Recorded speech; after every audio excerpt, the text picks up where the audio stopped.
Maggie, I have a quick scenario for you. Okay. So you're about to read a chapter on something that you don't know anything about. So the first option is like you just start reading. The second option is before you read anything, you're going to get like a little test. And basically, because you don't know anything about this, you're just going to have to guess on the answers. So what are you going to do? Are you going to take option 1 or option 2? I'm going to read first. That's what, right? That seems obvious. Like, why would I take a test on something I don't know anything about? That's what everybody says, right? I mean, why wouldn't that be what everyone says? Guessing wrong about something I don't know yet just feels like I'm just why put yourself showcase my ineptitude. like, why put yourself through that? What's interesting though is that there was a study that was done by Richland, Cornell, and Cow, and they ran exactly this kind of test. Like they gave some students the opportunity to take a test about something they didn't know anything about that was in the material first, and then they gave other students let's just read the material.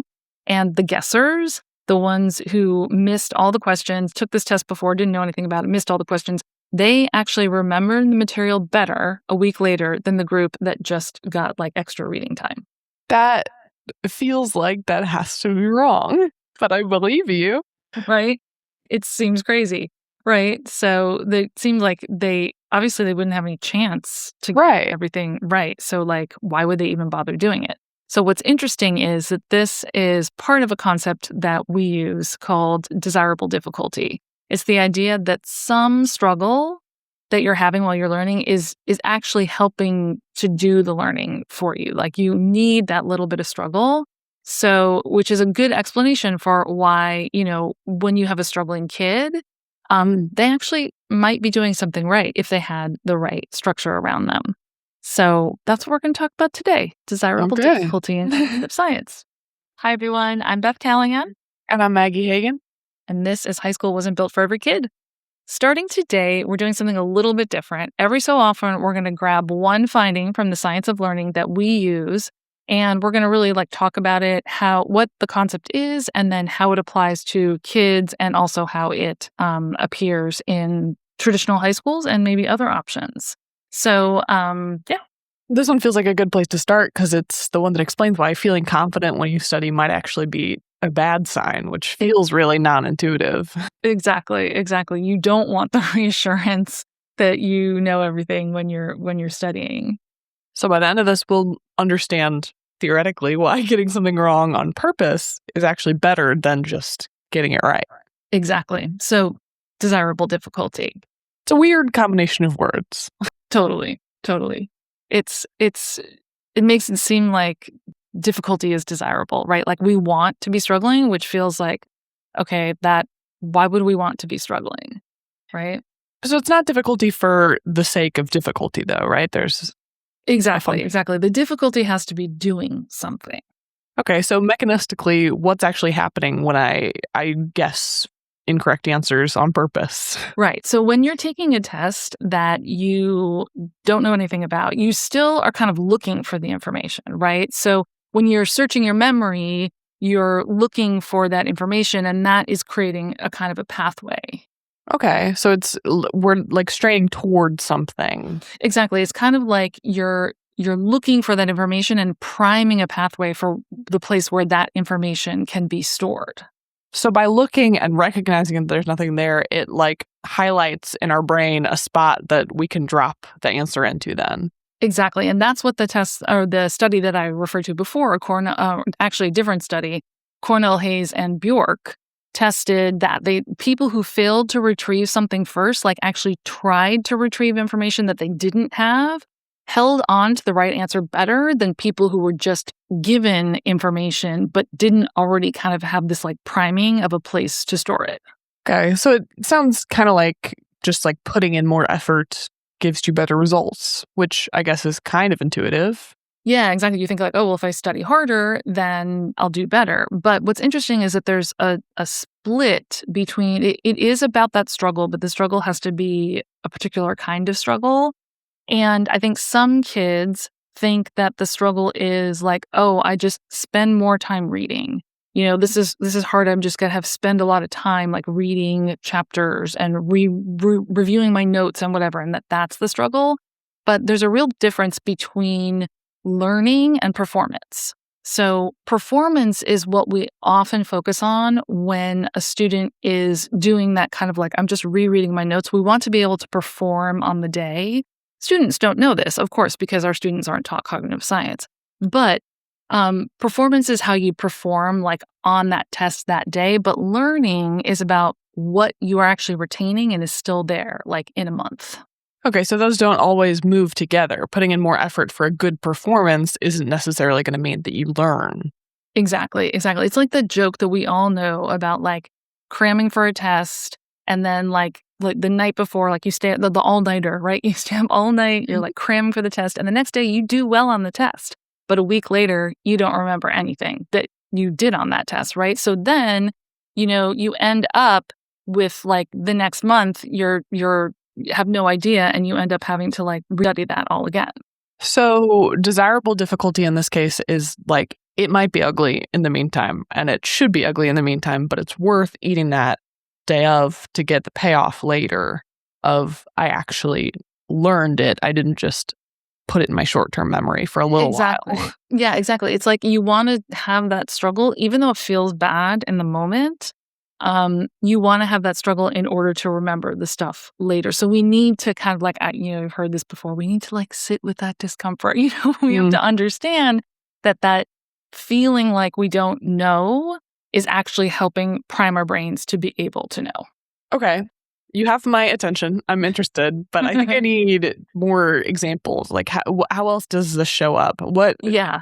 There's some other really good studies. Like this is one of my favorites, a really interesting study where a group of kids were practicing. This is more about like a physical skill, but a group of kids were practicing throwing a beanbag onto a target 3 feet away.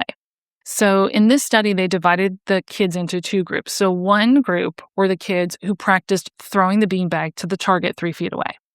Then they had another group of kids who never practiced throwing the beanbag to a target 3 feet away. They practiced throwing a beanbag in a target 2 feet away and in a target 4 feet away. So they never practiced the actual test distance, just 2 feet and 4 feet. Okay, so let me guess. Even though they never practiced the right distance, they still outbeat the kids that did 3 feet. Exactly. So when they were tested at 3 feet, both groups were tested at 3 feet. The varied group, the group that did 2 and 4 feet, beat the group that drilled exactly that distance the whole time. I'm guessing that it matters that they did 2 feet and 4 feet and not just like they practiced throwing the beanbag at any random target, though. Yeah? Exactly. Yeah. Because when you throw the beanbag or you aim at something very narrow. So when you throw the beanbag at the 3-foot target, you're just building that 3-foot target. And so that skill may or may not hit, right? But if you're practicing varied distances, what you're actually building is the skill to be able to hit a target, right? Because if you can do it at 2 feet, then you realize like, okay, at 4 feet, as you're trying to aim that, like, oh, I kind of have to adjust this or that or whatever, you're learning the base skill of throwing a beanbag to hit a target. You're not learning throwing a beanbag to hit 3 feet. This is like transferability stuff, right? Like instead of learning, I'm memorizing what it feels like to do this exact thing in this exact context. I'm learning how do these different parts of my body and the weight of the bag and like how do all these things work together in this situation, which allows me to then apply it to other ones. Exactly. It's like I think of it in my own life. Because I have learned to speak Spanish just by like conversing with other people. I don't have the underlying like grammatical knowledge that I would need. And so I know how to say like, I go, right? Because I learned like these are the words for I go. But if you asked me to say like he goes or they go, I can't say it because I never learned the underlying like this is how you conjugate the verb to go. Okay. So I have this very narrow skill of like, I can say I go, but if you ask me to like, so that's why like, I don't really speak Spanish. I can like repeat things and I know like how to repeat things that I've learned, but I don't really understand the language fully, if that makes sense. So. Okay. Just for the sake of argument, I know that some parent listening just heard that getting it wrong helps and they're just going to like stop penalizing my kid for getting things wrong. I'm not going to check his homework anymore. Like, he doesn't need to. There's always balance. Exactly. Yeah, but we need to go back to that guessing study, the original study. Okay. Why did the wrong guesses actually help? Because they got the right answer after. Exactly, because that primed them for the information. It like created a space in the brain for that information to come in when they got it. But if they don't get that information in that space is still an empty hole. Okay, so it's not just like struggling is good. It's struggling and getting the correction like immediate, kind of. I guess not necessarily immediately, but like close to after the struggle, so that spot is still like carved out for this thing to go into. Exactly. Okay. So yeah, and it's not just about like getting the wrong answer. It's about getting the wrong answer and then getting the right answer, right? Okay. Do you have any examples of ways that this can backfire? Like someone who did the difficulty part, but then didn't get the payoff because it was the wrong kind of difficulty? Exactly. Yeah. There was a widely cited study that claimed that printing material in an ugly, hard to read font helped people learn. People were like saying like, oh, it's so crazy. Like if you just, put it in a crazy font and make it hard to read, then people learn. I feel like I remember hearing about that when I was in school. Yeah, it was shocking, when it came out, and it was kind of like, widely publicized, but it really failed to replicate. It was a study that turned out to not actually be the case. Because it being annoying to read is not the same as thinking about it in a productive way. Exactly. The difficulty has to come in the thinking, not in the like, I'm trying to understand what this word is because it's in yellow and I can't see it against the background. You need to be having that difficulty and that struggle in thinking about the material, because otherwise your brain is then, like in that font example, your brain is then creating a space for how can I decode weird fonts, not a space for whatever the content is that you're like actually learning about. So you need to focus on the right area of difficulty. Okay. That makes sense. This kind of makes me think of the zone of proximal development. I know that's a big science of learning thing. Is this the same or? Yeah, it's the same general concept. It's in the same general area. So the zone of proximal development, as you probably know, is from Vygotsky, who was a theorist, and he came up with this in like the early 1900s. It's the same area, but it's not exactly the same. Okay, so what's the difference? Right. So the zone of proximal development is sort of like, we sometimes like to call it the Goldilocks spot. So it's like how hard something should be for a kid right now. So it needs to be like your kid needs to be working in the area, the zone, where it's not too easy and it's not too hard. Like it's not so hard that they have no idea what's going on, but it's not so easy that like they're just like sailing through. They need to have that little bit of difficulty. If it's too easy, then there's no growth. And if it's too hard, then they just get overwhelmed. So the zone of proximal development gives you like the range in which you can learn. Exactly. And then the desirable difficulty helps you see the edges of that range to push you ahead. So we're going to come back to this constantly because there's lots of little like additional tricks and things that you can do to deal with the zone of proximal development. And next time in our next Science of Learning episode, we'll talk a little bit more about some of those things like the testing effect, which is really interesting that like not a lot of people have heard of. So now let's think about how kids are actually told to study in traditional high schools.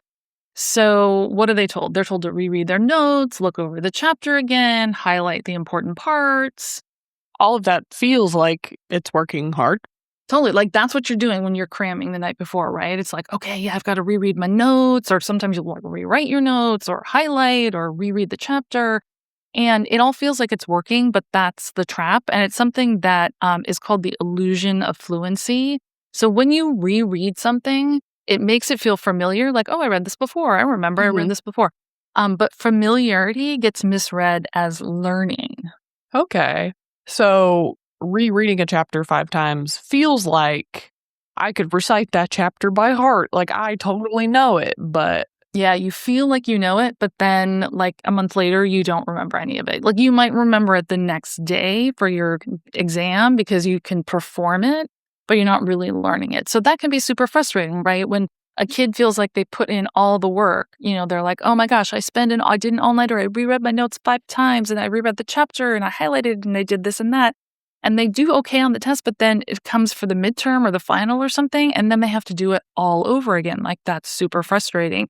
And many times, as we know from what we talked about, those kids probably feel like, well, I'm just dumb, or I'm not good at school. Like, I don't know why this didn't work. It works for other people, or this is what they're telling me to do, and it's not working. So I can relate to that for sure. I think this is why I struggled so much with the classes where I felt like I just had to memorize stuff. Like in science, I could think about how that applied to other stuff and how it related to things in my real world and things like that. Think about how the processes work and how all the different things work together. But in history, I was like, I'm supposed to memorize these things. And so I would reread my notes, I would rewrite my notes, I would have flashcards, and I could practically recite the chapters by the time I got to test day. But by the time finals came around, it was like, oh, I have to reread the whole book now because I don't remember how to remember. So yeah, it's almost like in the science classes that difficulty thinking part was built in for you because you had to understand how the process worked versus just being okay, here are some dates you need to memorize. If the history class had been taught in a way when you memorize a date, then basically that's that single skill, right? You're just planting that date in your brain. You're not learning how to maybe connect dates together or think about develop a system or a mind map of how those dates, why those dates connect together. So if that history class had maybe shown you how to make that desirable difficulty or had given you a reason to think more about that date, it would have been easier for you. Okay, so maybe it's not history's fault so much as it's my strategy, but I do feel like that was the strategy that we were taught to use, and that's what everyone did. Absolutely, and that's what they taught you. That's what everyone did. The traditional school does not only fail to teach you about how to use that cognitive science, they actually do the opposite. They're here, do this thing that we know doesn't work. Not to be fair, they don't really know it doesn't work. It's just a whole tradition of just sit there and do your best to use these bad techniques and see what you can do. But a kid who's playing by the system's own rules can still end up with nothing durable, and it's not their fault. They're not being taught the strategies that can help them to actually succeed in learning, basically. So if the traditional structure then rewards the illusion of fluency over learning, we have worked, as you know, very hard to counter that and to give the kids tools to actually study productively. So how do we do that? So the first piece that's pretty important is that it's self-paced and adaptive. So at College OnRamps, the learning engine's constantly recalibrating how hard something should be, not only by student, but by each individual lesson, by each tutorial within that lesson. So for this one kid, to move forward, it's making sure that they have enough to move forward, and it's also pushing them every step of the way. Exactly, which is the zone of proximal development plus desirable difficulty combination, and it's applied to each kid individually instead of trying to hit some sweet spot average target for 30 kids in a classroom at one time. Each kid is being guided into their own zone of proximal development and their own personal struggle with the material to make them learn it better. Yeah, we've talked about this a number of times. A single classroom pace, just structurally can't do that. It's not that the teachers aren't doing a good job or something. It's just when you have 30 students and you're teaching them all at once, it's just not possible. Exactly. There's just no way to do that. The active learning sessions at College OnRamps it's another similar idea where there's no lectures, there's no let's reread the chapter. You don't really get an illusion of fluency because constantly in the conversations that you're having with the tutor, the learning engine tutor, you're retrieving memories, you're solving problems, you're arguing about something, you're asked to think about something before you're given the information. And that's the productive struggle that's just built into the way that the material is taught.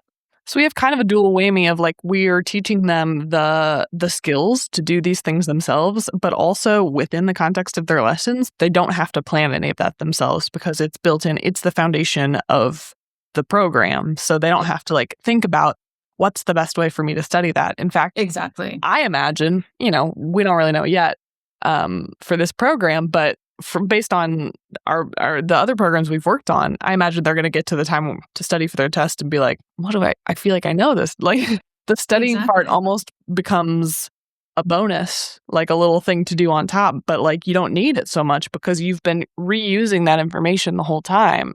Exactly. Yeah, because the learning is so much more in the traditional school, you aren't learning it along the way. So you have to have that cramming session that gives you the illusion of fluency that allows you to perform, say, the next day.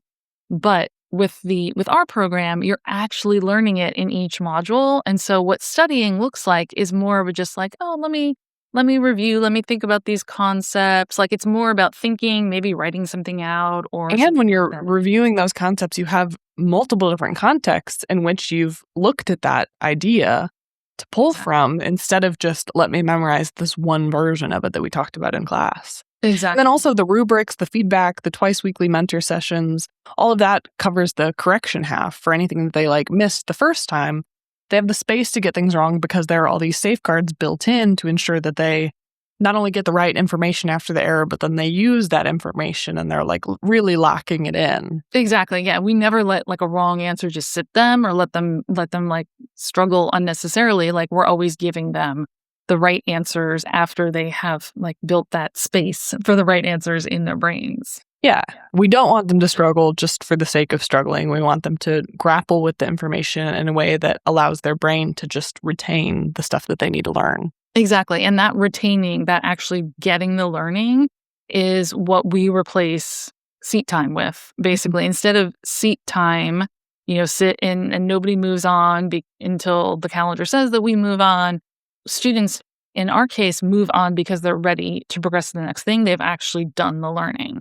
Right. It's not just like a gimmick that we're like, this program, it's research that this is built on, and it's the foundation of our curriculum. Exactly. And again, we're a new program, first cohort, and we'll definitely publish our outcomes as we have them. But what we can say right now, obviously, is that the design is not just made up. It's built on cognitive science. So if you take away one thing from today, it's that feeling like something's hard isn't on its own a sign that you're behind. Sometimes it's a sign that you're actually learning, and feeling confident is maybe a red flag and a sign that it's worth double checking what you're doing and if you're really learning it. Exactly. And next time we'll pivot back to some more concrete high school stress stuff. We're going to talk next time about what do colleges actually care about, because it might not be exactly what you think. So find us at collegeonramps.org if any of this has resonated with you and if you want more information. And if this episode changed how you think about why studying feels hard, feel free to send it to someone who might be interested. And we'll see you next time. We're out.